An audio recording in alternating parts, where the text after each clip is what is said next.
It's time for Texas History Research using the Big 6 Information Literacy Process. Hello, it's me, Ms. Thomas, your amazing Eagle librarian, here to help you get started on your research project for Texas history. I'm going to give you some tips on using the Big 6 Information Literacy Process to complete your research. Yes, I do know that you all know how to Google something, but that isn't always the best way to get quality information.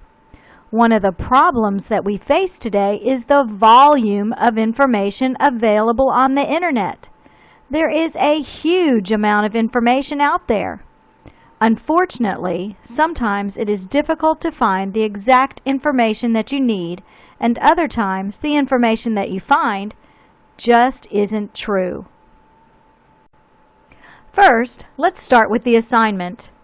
From the list given to you by your teacher, you and your partner will choose a person or event that was important in the history of Texas between the years 1820 and 1850.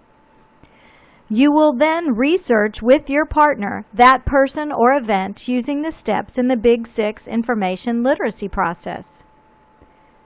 Using the information that you find, each student, on their own, will produce their own illustrated timeline and essay that describes why this person or event was important to Texas.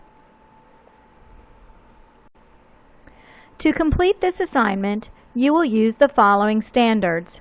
Social Studies TEKS 7.21a.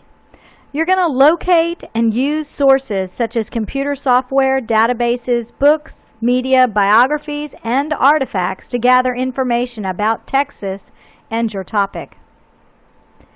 You will use ISTE Standard 3. You and your partner will use digital tools to gather, evaluate, and utilize information about your topic. First, you will plan strategies to guide your search or inquiry. You will come up with some questions.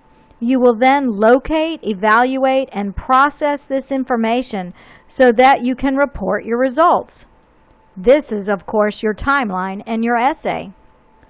Next, you will use Standard 1.1.4 of the AASL Standards for 21st Century Learners, and you will evaluate and select appropriate sources to answer your questions and gather your information. And finally, even though we live in Texas, we are also going to use Common Core Standard ELA Literacy RH.6-8.2, which means that you will determine the central or main ideas of a source of information and summarize this information. But before we go any further, you will need to take the pre-assessment that you can find on BlendSpace. Once you have completed that, please watch the videos that explain more about the Big 6 Information Literacy Process. And remember, you can always contact me if you have any questions.